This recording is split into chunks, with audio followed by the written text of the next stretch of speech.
It's Young D here, back at it again with another video. For all my 12 fans out there, I am sorry that I haven't posted in a few weeks. It's been pretty hectic with midterms coming up this week, so a lot of studying. But I should be back to posting regularly, at least once a week, maybe twice, or even if you're lucky, 3 times a week. Um, Whenever I get the chance in the near future. I'll send a little bit. Anyways, today in this video, I just want to make a quick video because I do have a lot to do because midterms are this week. But you might be wondering, hey, you said the intro and outro beat would be in by now. They're not. Well, there is one thing I left out that I forgot to do to them that I thought you guys might be able to explore with me and would think would be cool, which is I haven't shown you how to mix and master a beat as of now. And to be honest, I'm not the greatest at sound engineering as of right now. That's why I want to learn about it more and possibly pursue a degree in it much further down my path after I have an actual engineering degree.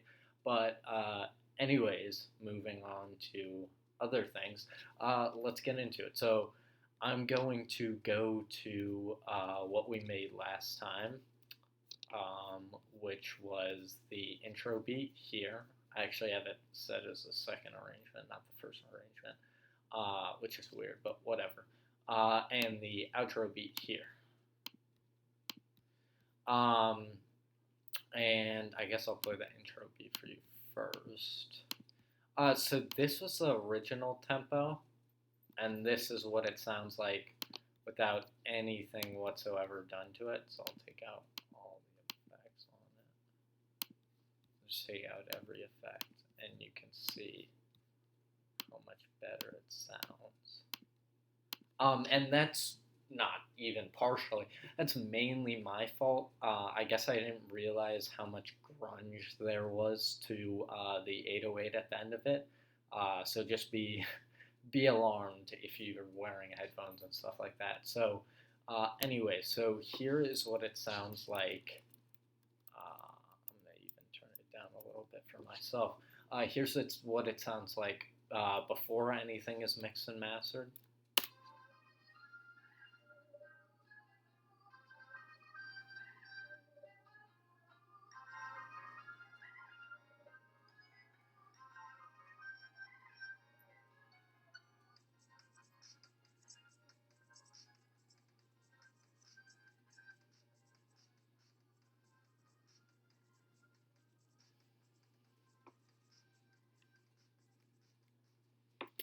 So as you can see, it's not bad, especially the last 4 to 6 bars. The last 2 to 4 bars of the 808 get a little too like in your face.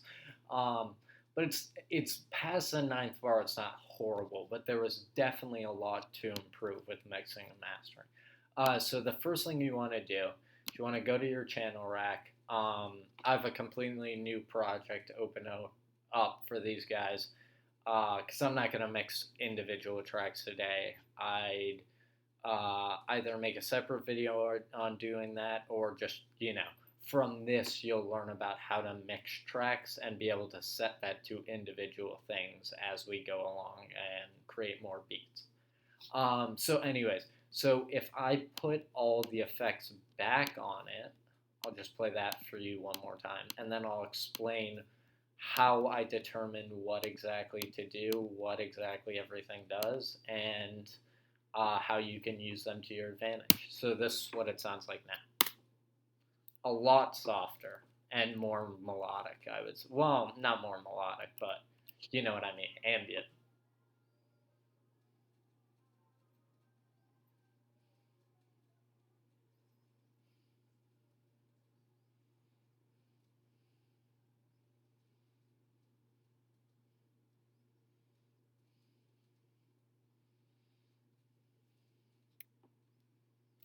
So even though you might be saying, well, now the ending doesn't sound nearly as well. First, the bass does sound, oh, it was definitely overpowered, and now it definitely sounds a decent amount toned down. But you might be saying, well, like, measure 9 through 13 doesn't sound as good. That was actually like, the beat there was pretty good. Yeah, but it's an intro beat. It's not supposed to get everyone super, super hyped up. It's just supposed to be a chill little beat that I cooked up pretty fast. And yeah, that's pretty much it. So, anyways, I will show you what I did here. So, the first thing you want to do is mix your tracks. I mean, you can master first, but that's just not conventional. But you do you. So, I set, when you go to Channel Rack, you pick which mixer track you want the sound, either an audio sound or a MIDI sound or a plug-in preset sound to fall on.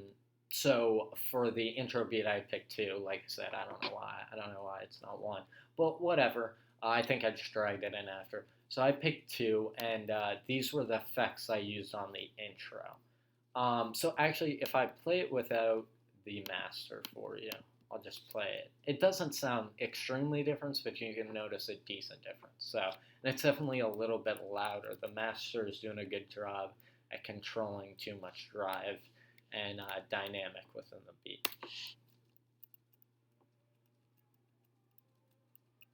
See, at around the same volume, it's.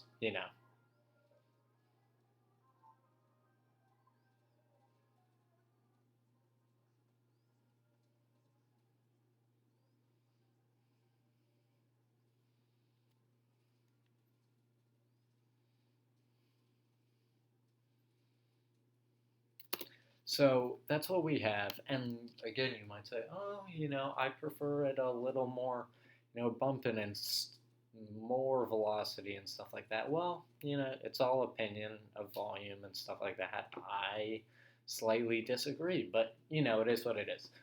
Anyways, let me break down first what I did with this mixer. So generally what you're going to do in a mixer, I would say your most important tools are your compression, your EQ, and your reverb. This did not really need compression. It was pretty much fine on its own. I compressed the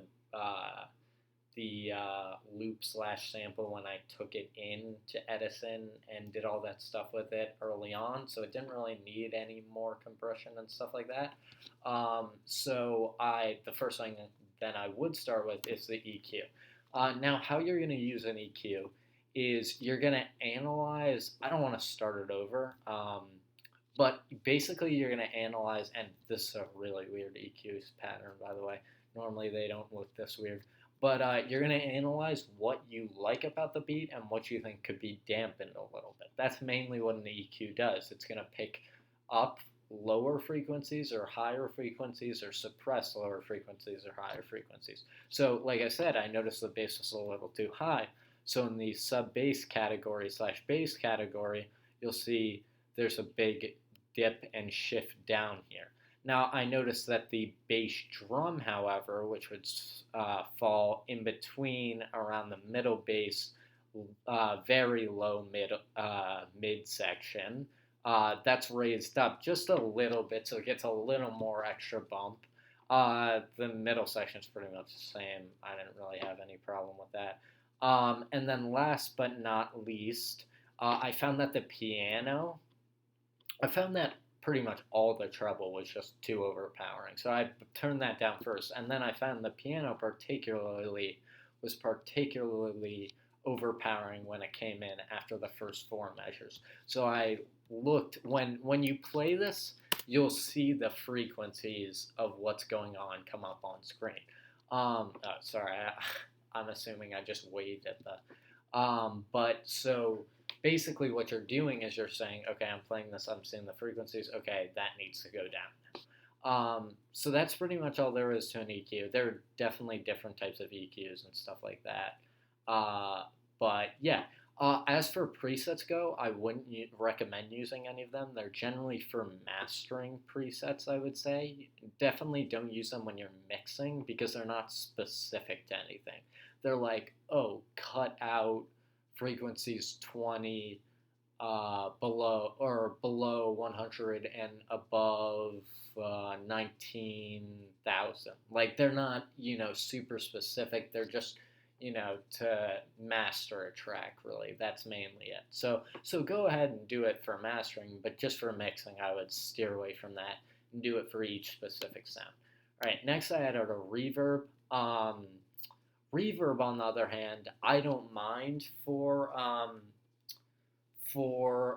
using a preset for a mixing track, and people are like, hey, well, they're generally used, and they are generally used for mastering tracks, but I don't mind it because I find that, one, if you're having different arrangements, it's very helpful, and two, yeah, and two, if you're switching between various arrangements, and you don't want to have to turn on and off things like that, it's very helpful to have a preset like that. So I generally take a preset. I think for this one, it's the venue, but then I change it a little bit. Like, low cut should be a little bit higher from what I remember. Just a little bit. Okay, but I like low cut was all the way off, so I turned it up a little bit. High cut was a little too high. I turned that down. Turned down the speed just a smidge. Um, Turned up the difference a little bit, the size down a little bit, the bass should be a little bit down, a little bit more. That's good. And then everything else is pretty good. Damp, you don't really have to mess around with that much. And then these are always pretty well preset to the preset. No, like, I guess it's not even a pun, but you know what I mean. So anyway, so that's a reverb for you. They're pretty easy to control. Um, just if you don't know what they do, mess around with them. That's the best way to get good at them. Um, a quick explanation of everything here is high cuts again frequency, low cuts again also hertz frequency. Um, then there's size, which is like, how big is your venue, stuff like that. Um, Modulation and speed, I never really use, so I can really tell you. Delay, obviously, is just the delay. Diffusion, again, I mess around with it, but I don't really know exactly what it does. Bass is obviously the bass multiplier. There's the decay, the dampening, and crossover I think messes with the hertz and frequencies. I'm not positive though. But yeah, so I know most. I am not gonna say I know everything here, but once you play around with them, you really do know everything there. And then there's obviously the dry level and the wet level of the beat. Okay, so next after that, though you might be wondering why do you have three wave shapers in one mixer track, and the reason for that is because without these, the bass sounded terrible. I didn't realize that, and I don't know why I didn't realize that in my initial video, but it just did not sound good. I don't know what it was. I didn't think it sounded that bad in the initial video, but coming back to it, I was like, wow, I was wrong. So I just want to see. Shit, I can't check how long I've been recording. Hopefully not too long. But it just did not sound good. So what a wave shaper is going to do is it's going to correct that. And it's going to tighten up a bass, and it's going to make it sound maybe more punchy than boomy, and stuff like that. And that's all with how you manipulate it, how much you use the amp, the mixed level, the gain, stuff like that. I generally turn that a lot down when I already have a somewhat heavy bass. But if generally these types of patterns are going to, I know they're good types for 808 pattern. Just even if there's not a preset, that just that type of pattern. And that's pretty much what I did 3 times, just a little bit differently, to be honest. So that's what I did for Wave Shaper, and that's pretty much how I mix the intro. I'll show you next the outro, and then I'll show you the master. So I'll play that one more for you. Should I play it with the master? Nah, I'm not even gonna play. I'll play both of them with the master after everything's done and stuff like that. So the outro beat, um, which is a mixer one, without the master, sounds like this.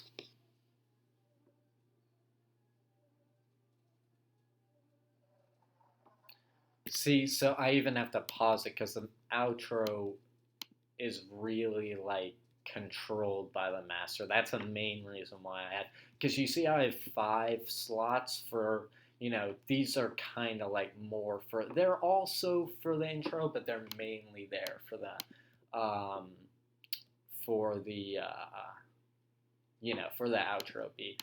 But anyways, I'm still gonna turn them off, show you what I did here really quickly, what each thing does. Again, EQ, I already really explained it. I didn't really like I like certain tones with the humming, which was in the low mid region, so I brought that up, but I didn't like certain other low tones, so I brought those down. Again, I heard another high piano tone. I don't know what it is with that. They're the same loop, but just manipulating Edison, so that makes sense. No, but I made the piano part actually, so who knows? Whatever. And then the treble part, I actually boosted surprisingly because I felt that at some points it was like completely lacking frequency there. So that's the EQ. Reverb, again, pretty simple. For this one, I decided to use a small studio, and the reason is because this one's already a pretty loud and not obnoxious, but it's just out there. So you don't want to use like a massive venue for or anything like that. So this one, I turn up the low cuts. I swear I turn them up a little more than that, and the high cut's a little more down. Anyways, though, so yeah, not that much change. This though happened. Quite honestly. Let's see. I already explained all these.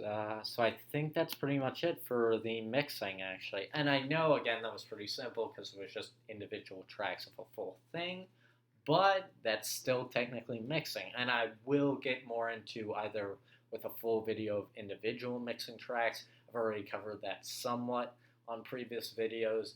Or if I don't do an entire video dedicated to it, I don't know if I will. I will at least, go through like, da da da da da, whenever I'm making a beat and stuff like that, or recreating something or whatever, in future videos. So last but not least, mastering. Okay, so mastering, you're going to go to your master bar, and what I like to do with mastering is, so like I said, with mixing, my favorite things to use are just, I'm a pretty basic person, a basic bro, as they would say. So just an EQ, a reverb, uh, a reverb, compressor, maybe a balance or a shaper, or distorter, but like that, those are rarely. So I really only have made 3 main things. For mastering, it's the same exact thing. Just a compressor, balancer, and an EQ. That's pretty much it. I don't find, people sometimes think, oh, should you put reverb on the whole master? Do you want everything to indefinitely have a reverby, echoey, kind of like, not drony, but like just oomph to it in that way.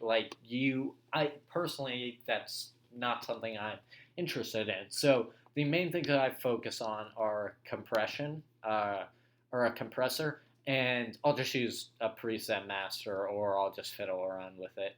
To be honest, like I know what attack release do, the threshold of decibels, the ratio of is that actually I'm not too positive what the ratio does. I have an idea, like I always say, but just gain the type of compression you want. Balance is literally just gain. It's like, well, you also have a balance. So sometimes I actually like hearing more into panning one way into my headset. So I will actually use that, or I'll use a stereo shaper depending on where I am, uh, what type of place I'm in, what stereo I'm using, what sound system I'm using, etc. And last but not least, just simple EQ. Like I said, here's where you can really use a preset. I really did nothing to this. I just boosted the gain a little bit because I know it was a little too soft. Um, so I just boosted it, set it on a preset for a master track, and then even boosted a little more on the actual mixer bar, volume bar. And that's pretty much going to conclude it for this video. I will play you both the intro and outro one more time. So I'll play you the intro. I hate that it's arrangement too. That's so annoying. So the intro is.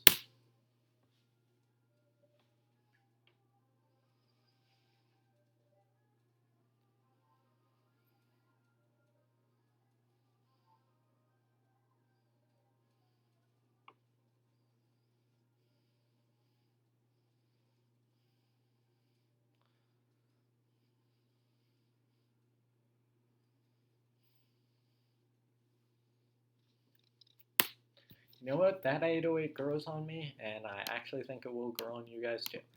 Anyways, the outro.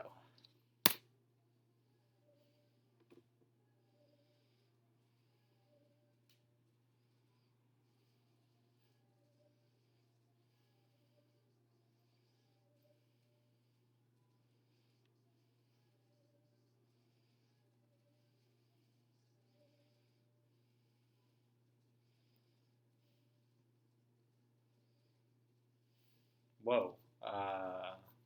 Hold up. No, please don't happen again. This happened in the last video. Everything. Maybe that was just a fluke, but it felt like the 808 was way overpowered. Ah, shit, did I do something in the wave shifters?